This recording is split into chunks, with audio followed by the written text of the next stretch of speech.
Hello and welcome to episode 34 of Discourse in Magic. That's right. We are having it. We're over at 34, which, you know what 34 represents? What? No, me neither. I was hoping you knew because I had nothing special for this number. Okay, but it's a question on the statement. It was more of a question, yeah.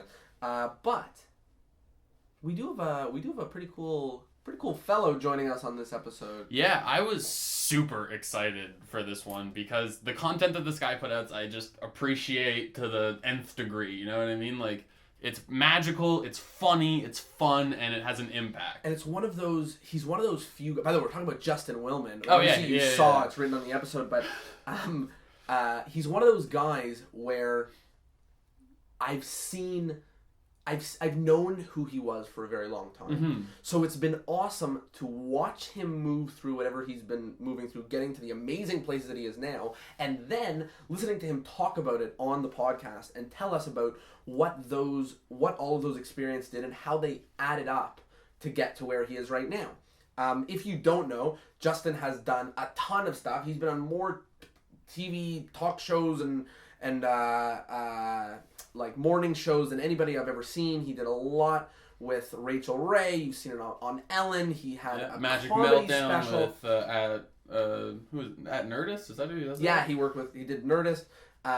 His amazing sleight of mouth, which is so funny. It's one of the only magic performances that I show to my non-magicians because I know that they'll appreciate it because it's made for lay people to have an awesome time. So without further ado, you're going to hear a lot about sort of Justin's journey to get where he is, and more specifically, you're going to hear about some of the videos that he's put out recently, which is kind of like if you mix magic with social justice, you get the amazing stuff that Justin has been putting out. So without further ado, here it is, episode number 34. That's right. Of Discourse in Magic with Justin William.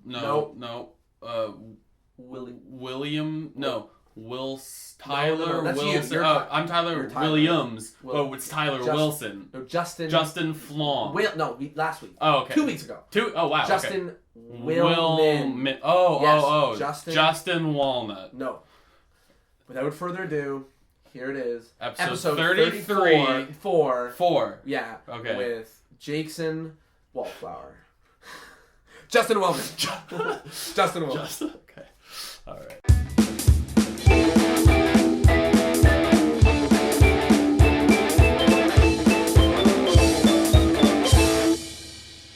Hello, everybody, and welcome to Discourse in Magic. My name is Jonah. My name is Tyler. And we are here with the one and only Justin Willman. How are you? Good morning. What's up, guys? It is a very good morning. It's a beautiful day, and we are very excited to be chatting with you all about our topic this month, which is media. And you are a magic face who shows up in media a lot, which is perfect. And we're going to dive right into that, but we shall start at the beginning as we usually do. How did you get into magic? How'd you get sucked in? Got it. Sucked in. Let's see. Saw David Copperfield, Harry Blackstone Jr. when I was a kid, growing up in St. Louis at the Fox Theater. Dug it, but didn't really cling to it at the time. And then when I was like 13, I was in the hospital for a little while because I broke my arms. And my doctor recommended card tricks randomly to get my dexterity back. So I kind of got into magic. And then I had just the right attention span, more than I did before, for it to stick, and got involved with the SYM and the SAM and the IBM in St. Louis, and then started doing kids shows, and then through college did kids shows, bar bat mitzvahs, gradually started doing shows for colleges, and then kind of moved to LA, and then got into the comedy scene and hosting things, and then that kind of has become the wearing of many hats that it is today. Wow. That's incredible. Yeah, that's a really interesting story. You know, just most everyone's forced into magic. Yeah, like, forced. That's my origin story. Yeah, but I mean, when you're recovering from, we've actually heard another person, Simon Black. Yeah. Also, he recovered from an injury with magic, and for him it was just studying, book techniques. But it's interesting that it started as a, therapeutic almost, vibe. Yeah, I mean, loosely therapeutic. My injury wasn't so serious that I needed actual physical therapy, but I was kind of dabbling in playing the guitar before I did this, and I also was in the school band playing the saxophone, and I couldn't do those things with casts on at all. I just couldn't fit my hands around it, but I could kind of hold a deck of cards poorly, and so that became my new thing. Were you it sounds like you were a performer from the get-go. Not really. I was I definitely liked being the center of attention. I liked kind of the idea of being a class clown, but I had no shtick whatsoever. I was mediocre playing saxophone in the band, and that's kind of you're part of you're one of many. You're not really that special when you're in the band of 30, 40 kids, Right, and when right. I really wasn't very good. I was nothing to write home about. But magic was definitely, I think, the first thing that got me out of my shell. It gave me some context to perform with. As for many of us, I believe. You want to just dive right into the media stuff? Sure. So we'll sort of talk of some of the recent stuff, and then we'll move back in time. You've been releasing a ton of videos about social causes recently. Yeah. So you've done some videos about, I wanted to free the nipple. Is that the cause, or? That's the cause. Okay, but it's about, showing, gender equality. Gender equality. Yeah, it's about this little example of kind of a paradox in censorship that is a microcosm for gender inequality. Right. The fact that a male nipple and a female nipple are the same, biological parts, yet one is obscene and one isn't. Why is that? Let's get talking about it. And what else is unequal? That kind of and it seems like a lot of what you're doing is about, getting people talking about these issues. You did ones about transgender. You did one recently about Donald Trump. And I think that it's awesome, mostly, for a ton of reasons, but mostly because, magicians, we all like to walk around and say, magic is a form of communication. Magic is a way that we can, connect with the world. Magic is a way, we all say that, and then we all do Ambitious Card. Right. So I'm excited to see it because people are seeing magic in a lens that is that is unusual and standing for something. Can you chat a little bit about why you're doing it? I've kind of had this itch for a long time, knowing that magic is a powerful, obviously a communication tool, and also just a powerful visual metaphor, and that any routine, obviously, I guess maybe the first time that I realized that magic can be about something else. Not that I am the gospel type at all, but you go to the magic shop when you're a kid and you see this whole gospel magic section, and they're the tricks that you know and love, but they've been converted to be about biblical stories and Jesus and Moses and this, and you're like, oh, okay. And I remember never really thinking that much about it, because that was never my bag, but it kind of planted this idea in my head early on that, oh yeah, magic, can be about pretty heavy, big stuff if you want it to be. And then, I went about my business. And then I think over the past couple of years, I've just been a little frustrated by, fellow comedians who are able to use their act to talk about real life stuff and, real things that are moving and heavy and deep and dark maybe, right. But still make it funny. And then, I'd follow them and do my, funny mind reading or this or that. And it was just kind of, I think I felt a little shallow for a while. So this was, all those clips were from a pilot that I just shot for Comedy Central called And Justin for All. Oh, and it was the second pilot I did for them. The first one was Sleight of Mouth, which they ended up airing. And then we just finished the second one, which was basically the idea for the whole pilot is me fixing America's problems with magic, and some of, in a tongue-in-cheek way, kind of Nathan For You, Daily Show kind of thing.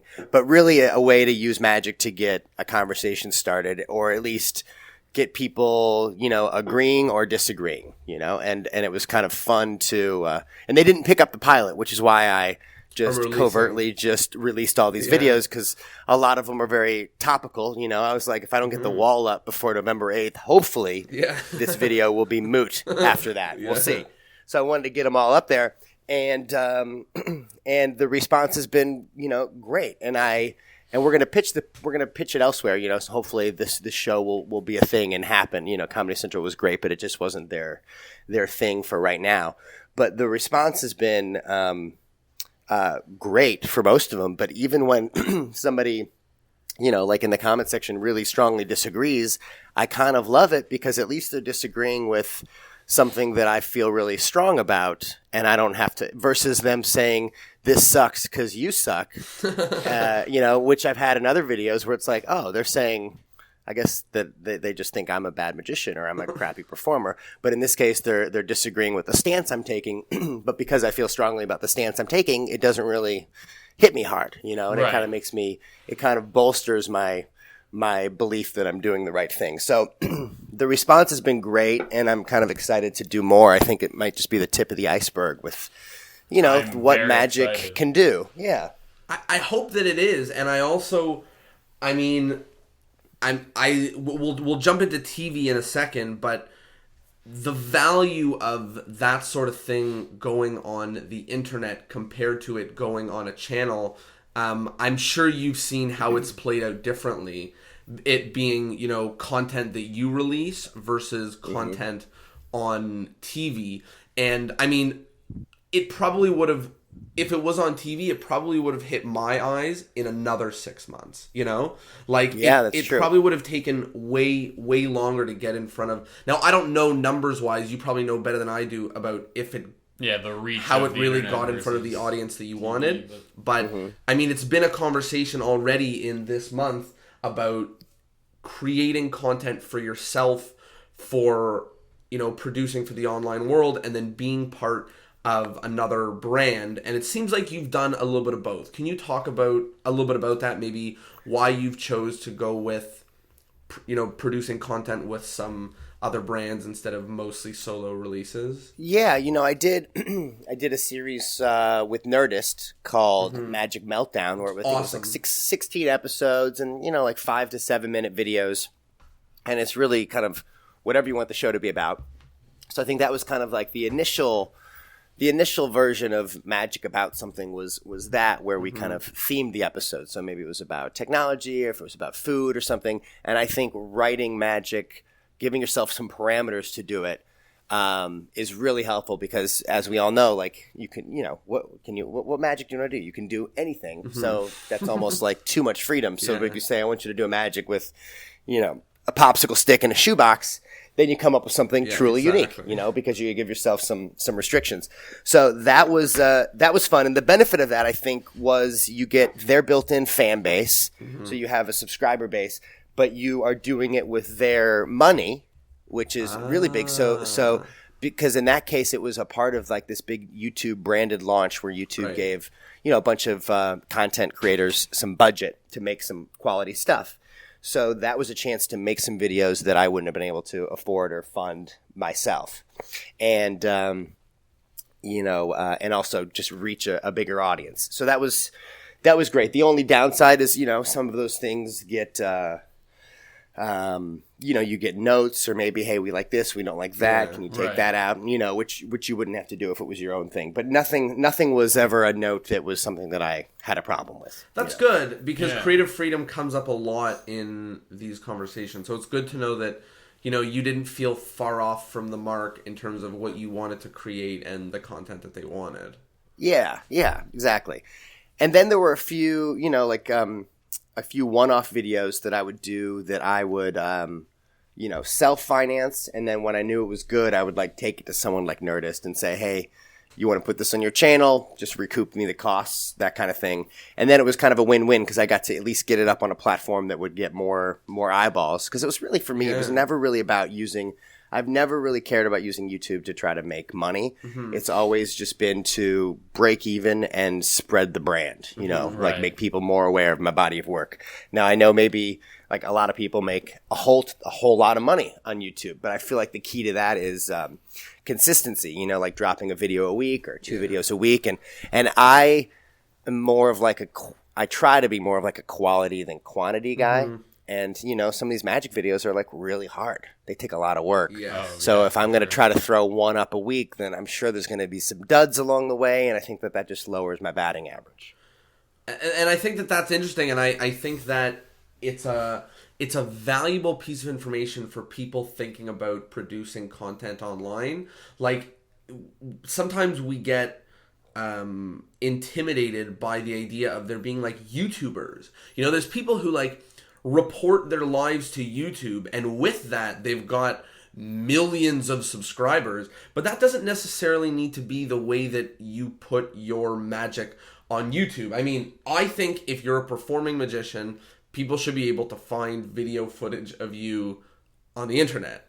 Yes. But, right, so, like, I think that's a given, but people then back away because they're worried that you need to, like, have vlog number 87, like, here's what I did for whatever, where easily you could just put together 1 or 2 or 5 or whatever refined pieces of magic content that you're proud of, that exist, and doesn't matter who you pair with it. I paired with my university's TV broadcasting, like, student thing to put together a video, and it's one of my best promo videos. Like, I didn't have to make it my own. That's excellent, you know, but It's a great piece of content with my name on it on YouTube, and so I think that's very valuable, the idea of quality. Yeah, you know, if you have too many things out there and some of which you're not proud of, those might be the things that come up first or that people click before they watch something that you really want them to watch. So, you know, don't put it up unless it's something that you'd be okay with that being the only representation they see of you. That's an interesting stance on it. I know, like, I do sort of agree in the sense of, like, you should only put stuff out there if you're not afraid of people finding it, but at the same time, there is something to be said for producing regular content, right? Like, sure. Like, sometimes you have a fan base that all they want is to see your face and hear your voice for 2 minutes in their day, and they're expecting it, right? But that being said, I haven't found a video of yours where I've gone, this was okay. I've always just gone, that was the greatest magic video I saw all week, so I don't know. Well, yeah, I mean, I feel like YouTube's pretty good about their algorithm of what order they place things. So I'm sure, you know, if it's part of a regular series, you know, maybe you have to dig a little further for it. But yeah, putting the stuff up consistently is how you build that fan base, and that's how these people have as many viewers as a regular broadcast TV channel, which is crazy and awesome that you can do that. And it depends on, and this is something we've touched on before, but it depends on obviously what your goals are. If people's goals are to make money on YouTube, obviously you have to be a crazy producer of content. But if your goals are to, you know, raise awareness so that you can be on TV more, or like raise awareness so you can book bigger shows, then you might not be necessarily putting your eggs in the basket of YouTube. Let's now jump and talk a little bit about TV, because you've got a lot of experience in there, from being a host of Cupcake Wars to having your special on Comedy Central and to being on things like Ellen, and you're a TV face. So talk a little bit about, you know, the process of getting on TV, whether it's, you know, a show like Ellen or putting together your own thing, and maybe some of the things you've seen come out of it. Yeah, man. You know, that's been kind of a gradual thing, and it's one of those things where I found never as much as you might think, like, oh man, this is going to be the one that changes everything. I've never had any one appearance be like that tipping point. It's just kind of a matter of this consistently building this body of work. And from, you know, like my first gig was on the Rachel Ray show. I was like a guest on her show in the first week, and then kind of became a regular for her.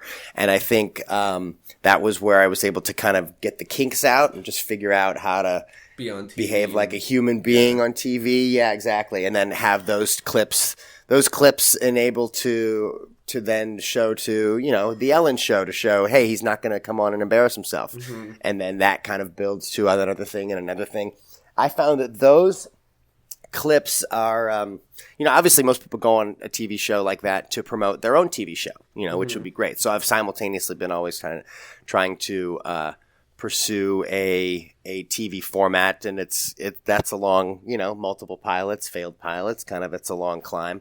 But the TV talk show circuit, for me has been really great in putting butts in seats for tour dates. Shows, wow. You know, Right. exactly. You know, and you know, having TV credits like that, I think really enable, you know, the comedy clubs or the theaters to put that on the poster and kind of give the public buyer confidence that this guy they're coming to see is legit. You know, so that was crucial for that side of the business. So you are using, it seems like you're using all of your media channels, your TVs, your YouTubes, your everything of this world as, you know, zero-sum game leverage to get more shows. Yes. I mean, for sure, you want to, you know, you kind of want to have at least something current to remain, you know, relevant. You want to kind of not have your most recent clip be several years ago so that at least people feel like they're coming to see something that's trending, you know, if you will. But I've been putting most of my, like, always having most of my effort, at least for the past couple of years, into getting a show on TV. So that's why, like, the clips that end up going up are kind of the trial and error along that way. And I've never really been putting my you know, ton of my effort into the online things.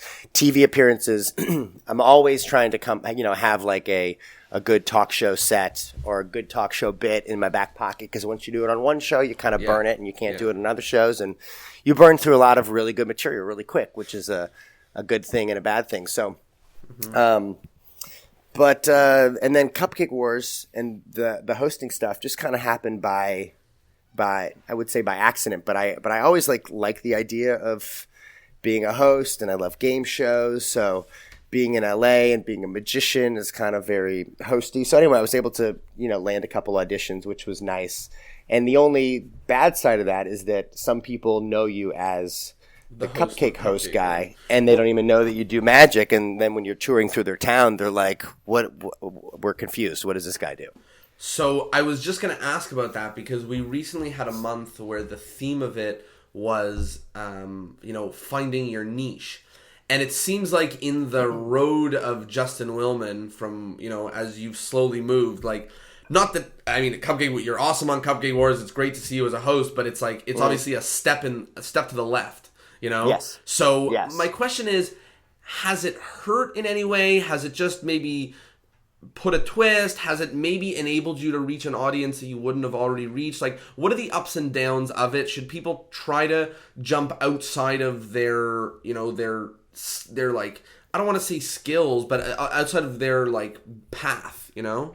You know, it definitely hasn't hurt, because I think, you know, facial recognition and name recognition is almost always a good thing, you know, and, you know, whatever minor celebrity status you can glean from any sort of exposure is great. And kind of it, you know, that's a very marketable commodity. If anything, I think in terms of maybe like the brand, it's provided a little bit of confusion in that, you know, the Cupcake Wars show appeals to a young fan base, teens and tweens, and very family oriented.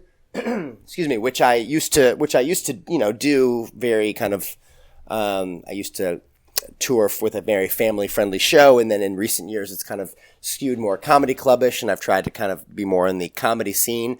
So it's maybe confused the brand a little bit, that people are like, oh, we can't bring our kids to see you. That's weird. But it I think I got out just at the right time. I kind of retired from the cupcake scene just at the right time in order to prevent too much of like to typecasting. capitalize on the value of it with, you know, not being affected by all the drawbacks. Exactly. You mentioned that you've tried, you know, multiple TV pilots. That was another guest of ours mentioned something similar. He said that all the clips he puts out on the internet are not only there to spread, you know, his name and get people watching, but they are to show networks that his stuff is TV ready and that he can show all this stuff. Do you use a similar approach? Do you? That's what I think. TV in mind. 100%. I think that's why, especially me putting these clips recently from the most recent pilot up, is so that, you know, when we're pitching, if people want to see the whole clip of this thing that we mentioned in the pitch, it's there. It clearly looks like broadcast quality, and it's TV quality. And there's and then there's a lot more there where that came from.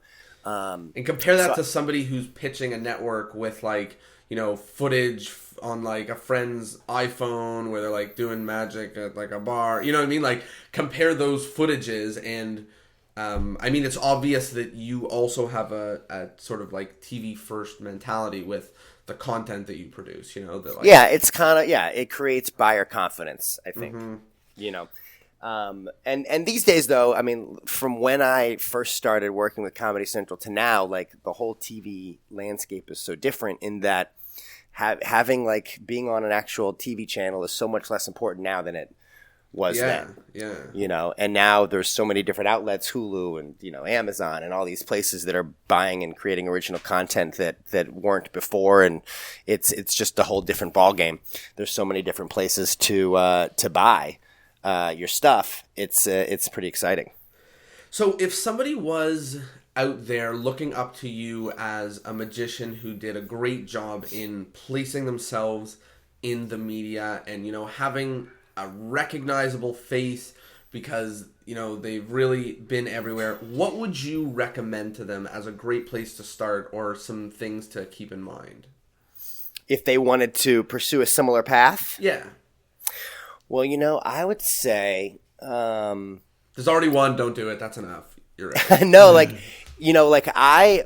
because I'm in my 30s, so I started, like, when I graduated college, I was 22, I was here in LA, YouTube wasn't, like, huge then, so I was able to kind of, like, find myself and make my mistakes and kind of do my trial and error without it being online, like, with kind of below the radar, which I think was really nice in order to, by the time, like, I finally, the trend was finally to have this body of work online, I kind of had a sense of what I do well and what I don't do well, so I could avoid putting, things where I'm, not at my best online and therefore be judged by it too soon. I think these days a lot of people, want to even perform a trick for the first time and upload it, versus, I like to hone something out for a year before I even consider putting it on TV. And I think that, like with AGT and all these things, a lot of people get a shot to be in front of a whole huge audience before they're ready.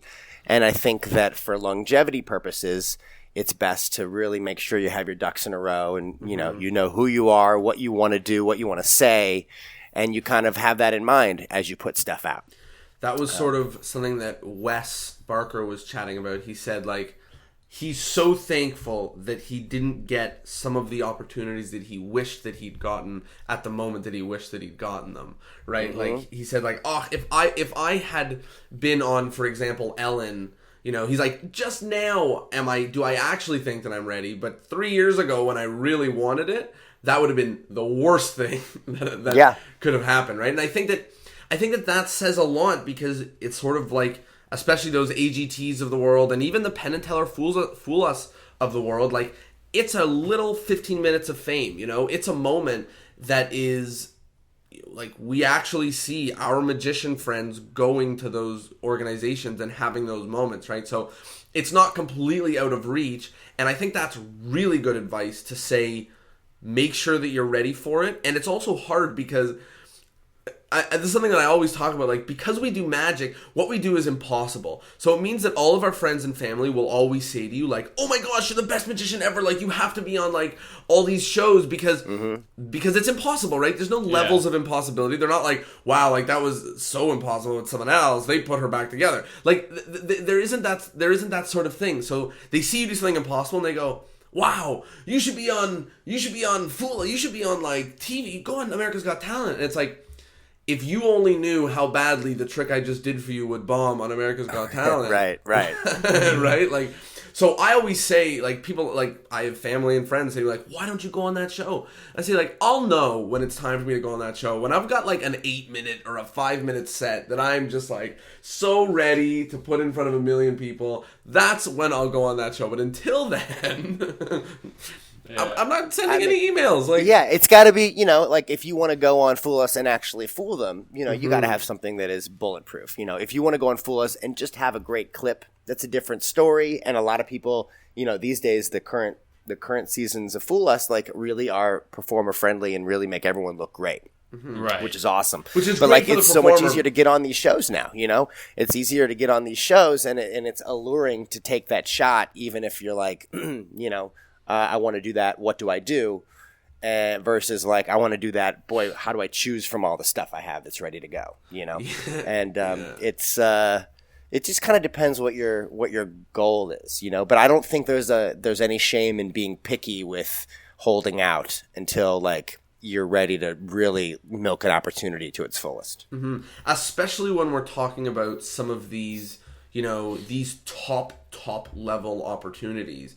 Like that's about as high as it goes. Like getting a TV spot getting a TV spot that gets recorded in a beautiful theater that then gets plastered all over YouTube and these are A-level spots that we're talking about right now. So I think that it is okay to do a little bit of like testing and trial and error, and like you want to try to get on your local news network, like that's a great idea. Like 100%, yeah. Like those are the places. Yeah. I just wanted to be clear about that, because it sounds like we're saying like make sure that your stuff is TV ready before it goes on TV, but it's really hard to do that. Yeah, because you got to learn about what TV is, right? You got to know what. I mean, local news is. I often, because when I do comedy clubs and I tour, I do a lot of local press, to promote the shows that weekend. So I use those when I can as an opportunity to like try a new trick on TV for the first time that maybe I think will be a great, talk show bit, or, to pitch to Ellen or something.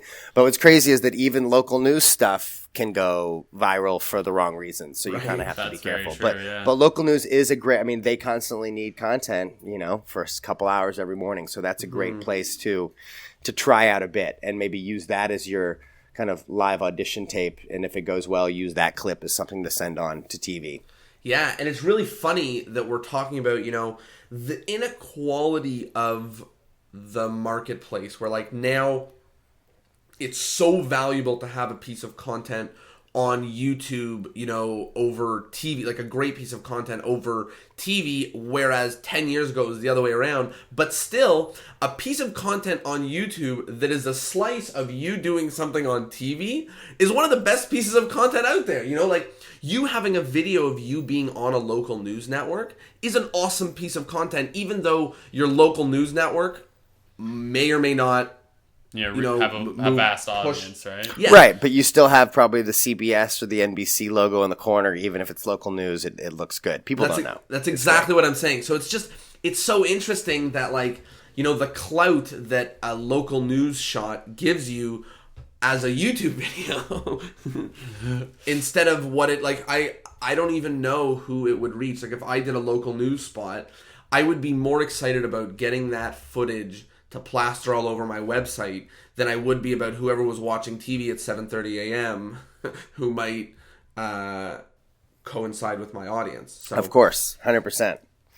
Really, really interesting. And to be able to create a relationship with your local news, or one of those local stations where every month it's like, hey, we're gonna have our favorite magician on to do a Magic Monday. Like, what a great way to create kind of a not super low stakes because people are going to see it, but a chance to like give yourself a deadline every month to create something that is TV ready.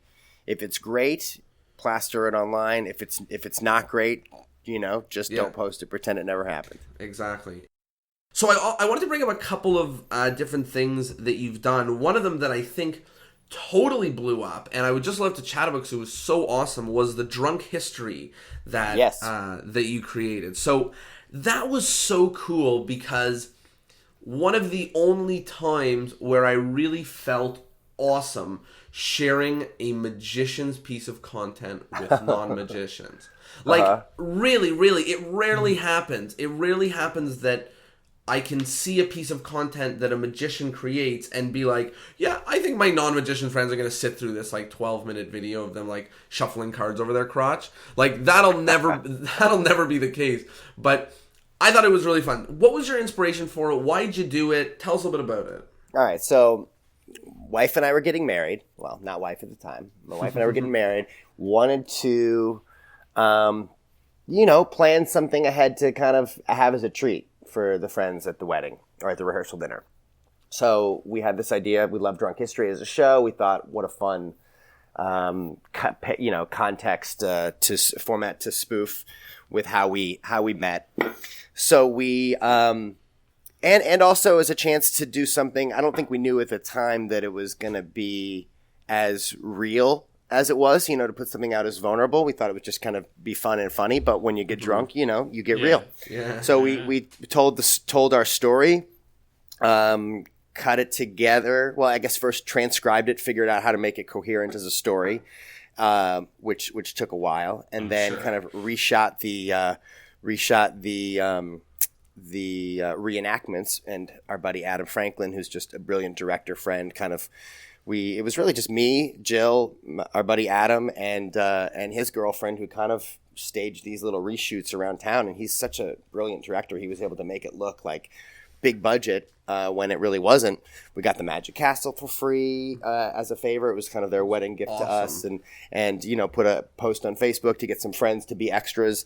And it turned out to be, I think the best thing that I or my wife and I have ever done, because it was really real, like it was, Adam was able to cut it and make the laughs all there. And our friends who did the acting, just are so good that it was really funny. But I think what really resonated with people is that it was like authentic. Mm-hmm. And I think, it was probably definitely the most real, true thing that I've ever put out there. And I think the reason it resonates is because people just really can tell when they have a good BS detector, when something is being put up to canned to manipulate you to think that this is real, or when it really, really is real. Mm-hmm. And it was one of those things that we couldn't believe how the response. But it was really great. Like I said, kind of with the political videos, it's really great getting people to resonate with something that is like true and authentic and exactly represents who you are. Yeah, that's I wanted to bring up the political videos one more time, because Jonah said that your drunk history video is what he shows non-magicians, but your transgendered washroom video, as soon as I saw it, I actually was at a family dinner and pulled people aside one by one to show them the video, because I just thought I couldn't believe just how impactful it was, how fun it was, and how legitimately magical it was for people to watch. So really, and I think thank you, man, thank you. I mean, like that one was the PBJ one especially was like, I think the reason it worked well is because we were able to take the time to get it really, really simple, like to distill it really simple, like even because the writing, the words, I think for what we do as magicians is so important. And for years, I would like over talk and just ramble. And I mean, that's how I do, like when we're talking on the podcast, when it's unscripted, it's just kind of avoiding dead air, just, trying to fill the space.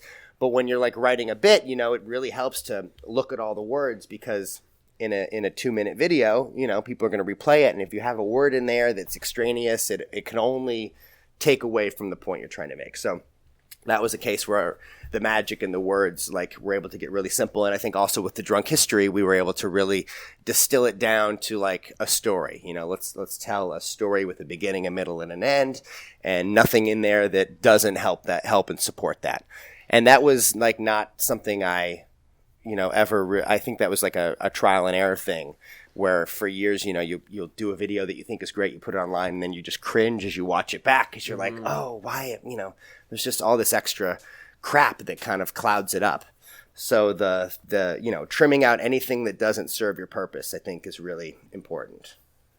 How do you go about, creating a piece of content like any of those? And I only bring it up because it seems like so many of us idiot magicians, and I'm saying that because like so many of us are putting up videos of us like producing 4 aces from a pack of cards on a table, or like the same thing, us doing a trick to somebody in a restaurant like anybody else's video, and then your videos are completely the opposite. It's not someone doing street magic, it's not like, it's a concept. How do you come up with something? How do you pick between a sea of random ideas like, does a lot die on the, like, is there a lot that you produce that never sees the light of day, or was all your trial and error happened 8 years ago and now you're just cranking out bangers one after another? Well, there's a lot. I mean, the trial, there was a lot of trial and error, but I think it's, you know, these days the problem is so much has been done, you know, like so much magic content has been out there that I think the goal is to figure out what can I say or what can I do that just hasn't been done or said. Now, I'm not like a brilliant magic creator. I'm not like Cyril and, you know, Blaine, who are doing just straight up badass magic that hasn't been seen before. That's not my thing. But I'm good at remixing or like figuring up a new context or premise to do something old and make it feel new. Like, I think I found that that's my strength. So like for me, it's about figuring out how to say something or make a trick about something that feels fresh. You know, like with the drunk history thing, I think it was just, we happen to have this idea of a show that people know and like, and to spoof it, which nobody had really done before. And then kind of, you know, plus it was, you know, an authentic and true, and it felt like a, you know, a real retelling of a love story.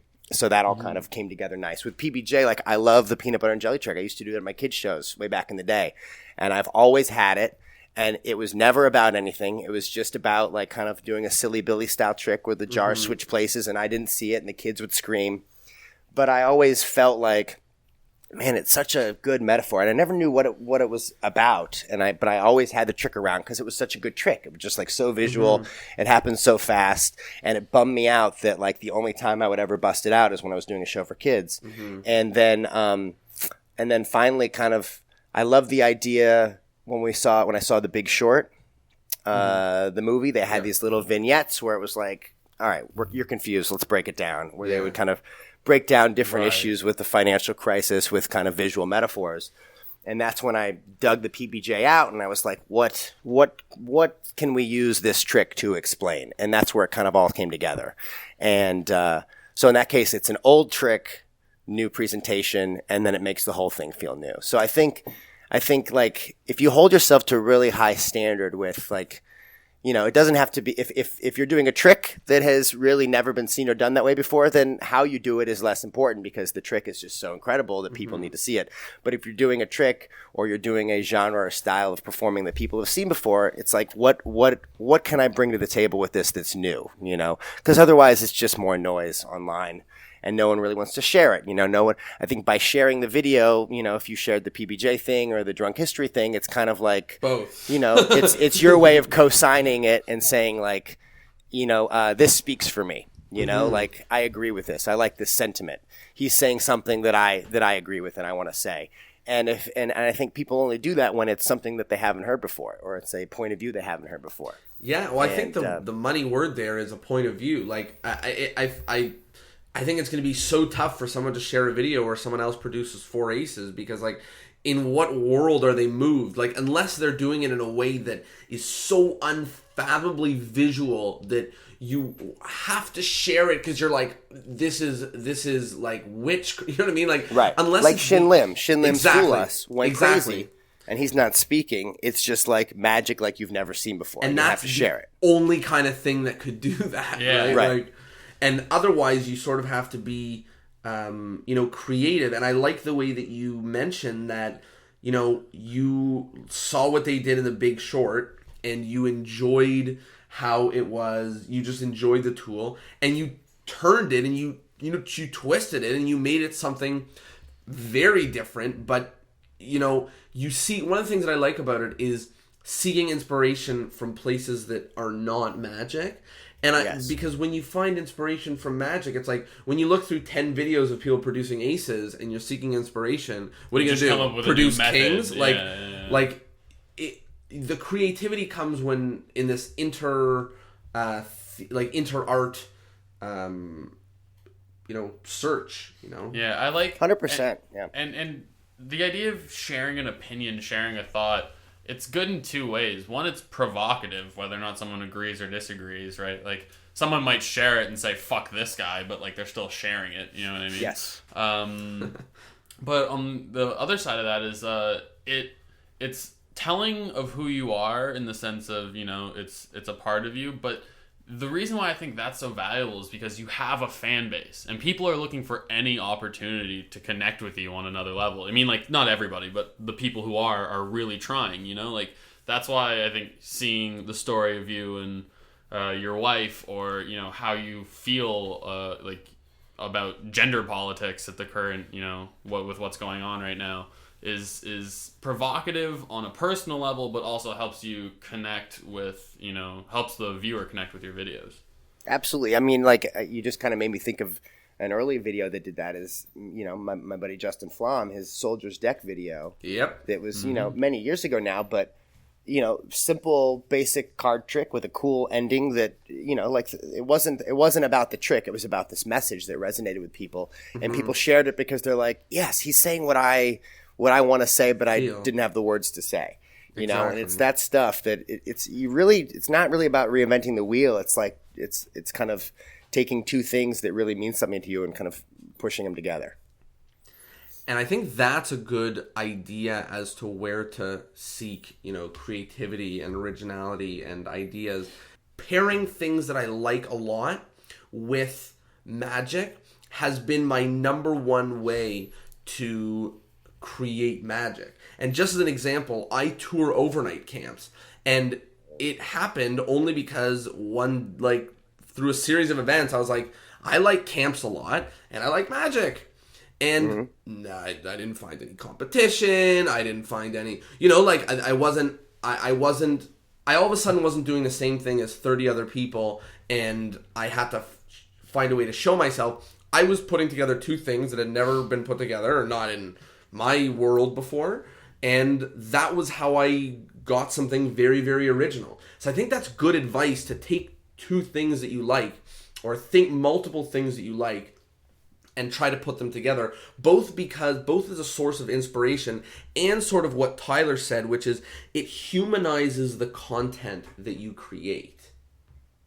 100%, because what we do as magicians is inherently not relatable to non-magicians. Like, we're inherently putting a wall up where we're not letting you know us completely, because we have to withhold the secret of how it works. Yeah. And, you know, so, but if you can mesh magic and use that as a way to express something that people can relate to and something that they also love, then it makes the magic relatable, you know. I've always found that your magic, or the clips that I see, are very, very, and I think you took the word right out of my mouth, but very relatable. You know, like, I always find it weird when a magician is like, do this, do this, do this, da-da-da, look at the answer. It was what I thought. You know, something like that. But I always find that you, and just an example, I know you did something with Twitter on Ellen a while ago, and, like, it makes sense, you know, like, there's a tweet, you guys come up with something, like, let's see if it matches, and it's very topical and very relatable, and that's one of the things that I struggle with a lot. How do you make your magic relatable?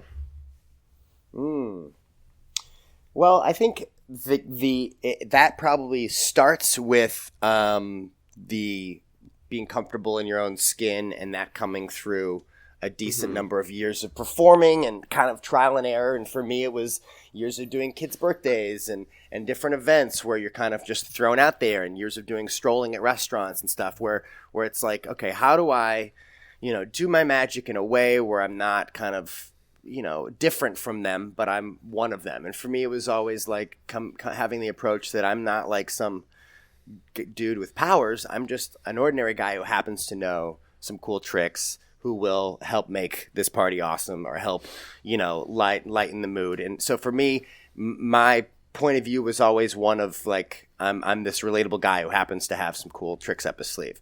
And so just having like, you know, like just getting in touch with your persona, or how to be natural at doing what makes you you, I think for me at least was step one. And then it came to like point of view. How do I present something? I mean, for me, like when I first started doing some TV spots, it wasn't necessarily that I had like something unique or original to say, but I was able to do magic in a way that was nonchalant and relatable, and people hadn't seen that a lot. And so that kind of was fun and fresh. And I was able to coast on that for a little while until eventually I think I wanted to hold myself to a higher standard, and I was kind of like bored doing magic for no reason. And then it came to like, what can I say with my magic, and how can I heighten it a little bit, and that all comes from, like for years, Copperfield, his specials were, he used magic for storytelling and to evoke emotion. It was always, he was able to really do some incredible stuff. So, to make it relatable, I feel like, it just, at least for me, it took years of practice, and it took years of figuring out, who I am, what parts of me are most unique, and how to kind of just have a likability, I guess, while you're doing what you're doing. And that's hard to teach. That just comes from. That's why I always tell people, like, just perform as much as you can below the radar, kind of before you put yourself out there.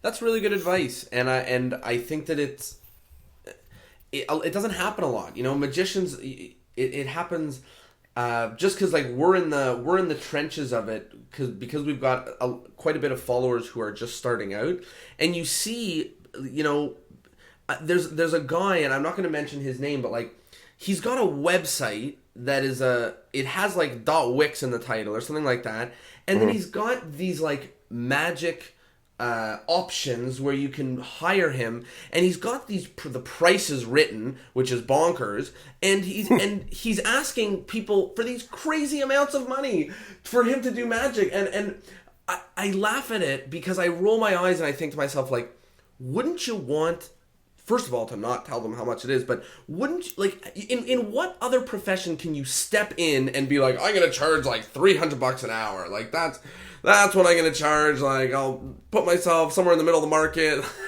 Like, that, I don't see it being like that at all. I see it being, get those hours in, be able to prove that you can do what you do, both in the actual quality of your work and in the collection of incredible promo material to represent the awesomeness of your work. You know what I mean? So people seem so instinctually just jump in, charge a lot, be with the big guns and try to make it. And I think it's good advice to say, like, get on those stages, put in those hours, and do, with the least, like, you want to get on a stage in front of the most people that no one's going to talk about. Yeah. I mean, the business side of things and the performing side of things, like, we could talk for hours about the business side. We haven't even gotten into that, and how you sell what you do, and, like the ways, obviously there are so many ways to do it, some of which that just aren't my taste, but that are really successful for people, I, like, for years would really relish in the entrepreneurial side and, like, getting really good at pitching my show over the phone and kind of the negotiating. And then it got to the point where I really just liked the performing so much more that it was worth my while to, like, train somebody and hire them to handle that side of the business. Just because I just kind of, I'm easy to get talked down. I sometimes felt like I would not, get the most out of a gig because I'm the performer. I want to be the people pleaser. I want to be nice, but I also need someone to kind of have a backbone and kind of negotiate that stuff for me. And so it seems like it tends to happen, after a certain point. Magicians of a certain, that are getting booked a certain number, get other people to do that for them because they have less hours of not doing magic. You know what I mean? Like, like when you can, you should maximize the hours of doing the thing that you love and minimize the hours of the stuff that doesn't really give you, joy. And yeah, and there's also this mindset, like when I was in Boston for years, it was like, oh, don't leave the house. I won't leave the house for this X amount of dollars, like I put a price on myself, I'm worth something. And then when I came to LA, like my best friend was a stand-up comedian, and I kind of got into the comedy world, and their whole mindset is, dude, you got to go up every night somewhere, and you're not getting paid. Like, you just need to go do spots. That's how you get good.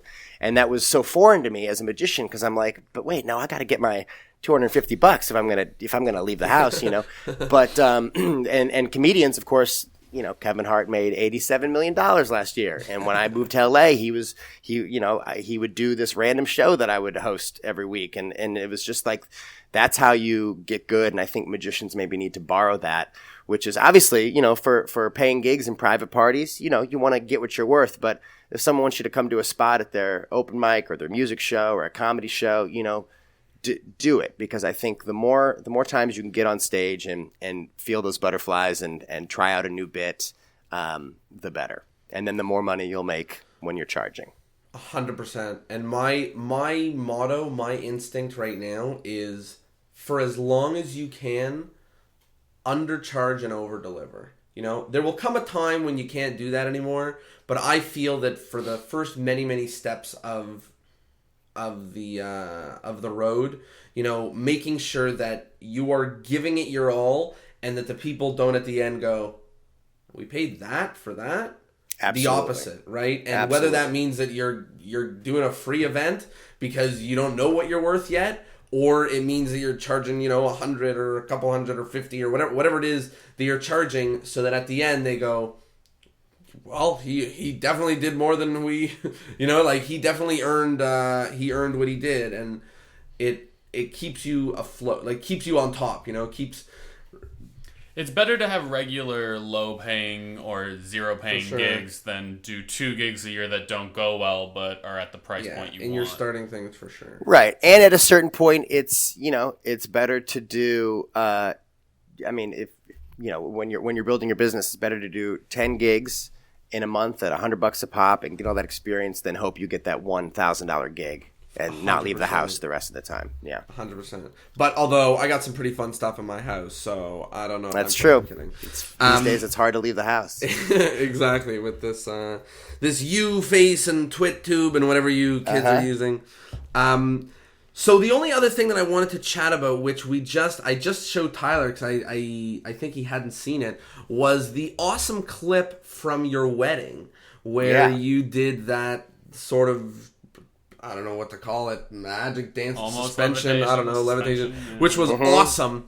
And one of the reasons why I loved it is because, once again, it wasn't like, okay, everyone, here's my wedding magic trick. You're going to pick a card. There's the names of every guest on each of these cards, and you're going to pick one, and I'm going to, you know, like, it's not that. That's not the idea of mixing in magic in your wedding. You know, it's about making it a magical experience. And, like, you watch that video, and it heightened a dance, you know? It's like when you see someone dancing and they do a specifically amazing, like, leap. Or it's like that, you know, a little twist because there's a, how did they do that and not, I could never do that, you know, like a little bit, but it fits so well. So can you talk a little bit about it? What was your... Thank you. I mean, that was, you know, in a sense, my wife and I wanting to, you know, obviously the pressure when you're a magician is this expectation that you're always going to be doing magic at every life event, and people are kind of primed for it, but it's very easy since people are expecting that inherently makes it ripe for it to be corny or cheesy. So this was just like, you know, a brainstorm on our part just to figure out what we could do that is a touch of magic instead of it being like in your face magic. And obviously, like, we did it for the goal of just having this cool surprise for our wedding guests. It wasn't like, you know, I'm sure, you know, obviously I knew that if it went well, it'd be a cool thing to share. We never thought it would, you know, be as shared as it was. And I think part of the reason it was so shared is because people can tell it's shot on an iPhone and it's geared towards the guests. So they're kind of like getting to eavesdrop on something as opposed to something being shoved in their face in hopes that they, you know, spread it around the internet. And it's, again, authentic, you know? Yeah. Authentic, yeah. But I think the big lesson on that is that, and I think just magic in general is that what you do you don't have to be doing magic the whole time. Like, magic can be used as just this little treat to accent a point. You know, you're telling a story, magic can be the button on it, and then it makes the whole thing magical, and it doesn't diminish the fact that you weren't kind of, you know, rapid firing tricks the whole time. And, you know, like, I think that is a really, you know, using magic, what's the word I'm looking for? You know, kind of very carefully and sparingly can have a big effect. I think that's really, really good advice for some of that fun content. One of the things that we do... Go ahead. I was going to say, because we have this instinct, you know, like, of a rapid fire. Like I started, when I was like doing a dove act early on, and it was really about how many like effects can you cram into 5 minutes. How many doves can you really produce? Literally, in I 1 minute? I had 13 doves on me. At one Oh point. my gosh! I like lost 100 pounds apparently in the course of the act, and because you don't know that less is more at that point. Versus imagine just like telling one story and making one dove appear at the perfect place with the perfect emotional context. Like it's way better. Incredible. Than 13 doves. It's very similar. I mean, I never worked with doves or did that sort of a stage thing, but when I first started out, it was the same thing where it's like someone says, "Hey, you do magic? Can you show me something?" And it was like, not only can I show you something, I'll keep showing you card tricks until you're fighting to walk away from me. Until you ask me to stop. Yeah. Exactly. Whereas now it's more of like, I'll just do a magic trick whether or not someone asks me to do it. But it's like, can I borrow your lighter? Now it's gone. And they're like, what? Just kidding, it's in your pocket. And then I leave, and that's that. Right. Yeah. Sort of, I like miracle. that. I like that preaching of, simplicity for your magic. One of the things that we do when we get to the end of the episode is we go around, each of us, all three of us, and we each mention something that we took from this episode that we thought was particularly valuable, whether it was something that whether it's something that you said or we said, or just an idea that presented itself, just because it's a conversation that we never know how it goes. One of my favorite parts of the episode so far was when you mentioned, simplicity, both when you just said, but more importantly earlier, when you were talking about less is more with content. Like, we're trying to create some of the best content that we can, and you need to make sure that that's refined when it's going online. And for me, I've been very distracted by the quantity of content that I haven't thought so, I haven't really grounded the idea of the quality. And in my head, I mean, obviously I'm thinking about quality, but in my head, like, producing content is still the testing ground. But I think that you're right in the idea that you should be creating, refined pieces of content that that you've like delivered instead of something more regular. And I think that we're exhibiting both of those with the podcast. We're producing regular content, and of course with our personal brands we're refining. You've got a certain number of promo videos, and that's it. It's not we're not just randomly releasing content. So I think just keeping in mind the quality versus quantity battle is something very, very valuable. Tyler, for you? I also resonated with the simplicity thing, but in a different light. There's one you were talking about, the peanut butter and jelly, how it's such a simple and direct effect that can tell a story. And what really resonated with me is the idea of using classic magic or just classic magic concepts to sort of portray and discuss things about yourself. And it actually got me thinking while we were still talking about things that I would want to talk about. There's a lot of passions that I have, and that's something that I've never really thought of bringing into my magic. And I'm inspired by the idea of creating more meaningful content for the internet and not just putting it in my show. Yeah. And Justin, is there anything from this whole conversation that you think is maybe the peak of value or the most important? This has been a great conversation. You guys are awesome and very insightful. And I think what I at least learned about myself from this conversation is that I picked up on the things that clearly resonated with you guys, and for the reasons they resonate with you, the PBJ or the drunk history or this or that, were these things that I think were coming from a really authentic place. And the bits that maybe I knew you kind of know at the time when you're doing something that just isn't as ringing true, but you want to get it out there, and it just doesn't land as well. And I think the bits that seem to resonate with you guys are the ones that I just kind of felt the most sincere about. And I think it's worth holding out for those pieces and refining those things so that they are exactly what you want to say before you put them up there.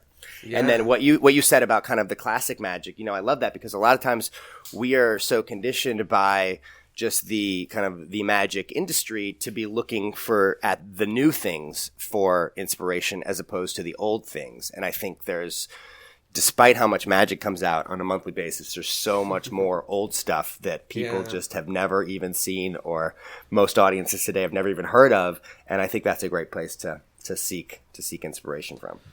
I think so too.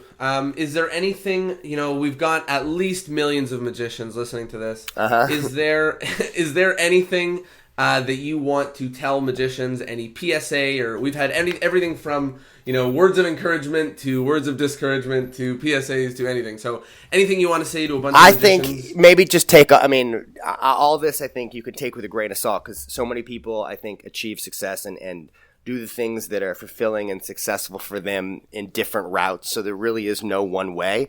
But I think, if you can strive to bring something to the table that's fresh and unique, take something that means something to you outside of magic, like we talked about, and try to figure out a way to express that with magic. Just like I'm not a musician. I wish I could write a song about some, things that, I find myself pondering about. And magic is my instrument. I think it's all of our instruments. So I think, as mundane or deep as it might be, to figure out a way to just say something new with this old art form is a fun challenge. I think so too, and I really like the sentiment of being, honest and being true and being, and especially in this online world, whether people see you on TV or people see you on YouTube or anything like that, them resonating with you as a person has so much more bearing than them resonating with you as a performer. You think about the word follower, and you think like you don't follow someone because every now and then you get fun visuals. You follow someone because it's someone who you follow. There's places in your life where you actually agree with this person, where you and this person resonate, where you and this person, have similarities and overlap. And I think that people can only know that about you with authenticity. And I think that that's a really, really awesome thing to bring forward. Yeah, Justin, thanks, guys. Thank you so much for the awesome conversation. And I think it's some great food and fuel for thought for us and hopefully for some of the listeners. Where can people follow you? Social medias, YouTubes, whatever it is. Where can they find you? Yeah, for sure. Twitter, Justin_Willman. Instagram, Justin Willman. Facebook, Justin Willman. Website, Justin Willman. Twitter's got the underscore. That's the only annoying one. Nice. Curse whoever the other Justin Willman is that thieved it. Yeah. But yeah, this has been a great chat. Thank you guys for your time, and onward, man. Onward. Awesome. Yeah, thank you so much.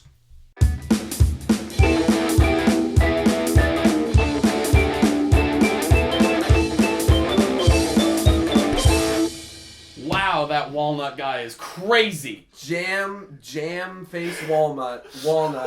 No, Justin Willman. That was really awesome, and it was a blast to have him on and to just chat with us about his experience. He's one of those guys that I look up to. His journey in magic, I look up to, and it was awesome to listen to exactly how it played out for him and sort of his philosophies of producing awesome content. Yeah, I think what's really cool about what we're doing with this podcast, yeah, let's talk about us. Specifically related, no, but to relate it to this episode, is that there's plenty of magicians that I idolize because of what they've done in magic in terms of they invented this move or they did this routine and blah blah blah, and they're in history forever. They're the greatest, and they're all dead or 90 close, or close or really close. And what's cool is that Justin Willman's a young guy doing contemporary magic that it's not wow, what an amazing method he just came up with. It's what an amazing piece of magic. That is what contemporary magic. I want it to be that. I want it to look like that. That's what I want from it. So beautifully entertaining. Big thank you to Justin, and of course a big thank you to you guys at home for listening to this episode and staying to the outro to listen to us talk about cool stuff that we're working on. Little inside info for those of you that made it all the way to the end. You should hop on our newsletter. It is growing faster than anything, and that is the one thing we want to grow more than anything. More than Facebook, more than Twitter, more than Instagram, more than whatever. We want our email subscribers to grow because just so you guys understand, we send emails, and based on what you guys click on and reply and answer tells us what you want to see more of. So if you're an avid listener to this podcast, maybe you only listen when you're in the car or something and you don't really find yourself hitting up the newsletter, I totally recommend it. discourseandmagic.com/newsletter. You can sign up. You have some awesome content that you can't find anywhere else, and more importantly, it's likely that the thoughts that you share with us, the things that you want to see happen on this podcast are going to happen. Yeah, they will impact the direction we move in, and the more you guys that are on there, the better the content's going to be, and it's already amazing. So we can't pitch it enough. No, we can't pitch enough. And another thing that I'll just pitch, for those of you that are on the email list, I just want to say thank you to a couple of people who replied specifically to just say, some thoughts, say what they liked, what they didn't like. That stuff makes a huge difference. So big thank you to all of the guys who replied. And let's do something fun. You want to do something fun? Yeah. Here's the fun thing we're going to do. If you go onto iTunes, you type in Discourse and Magic, and you leave us a review. Okay.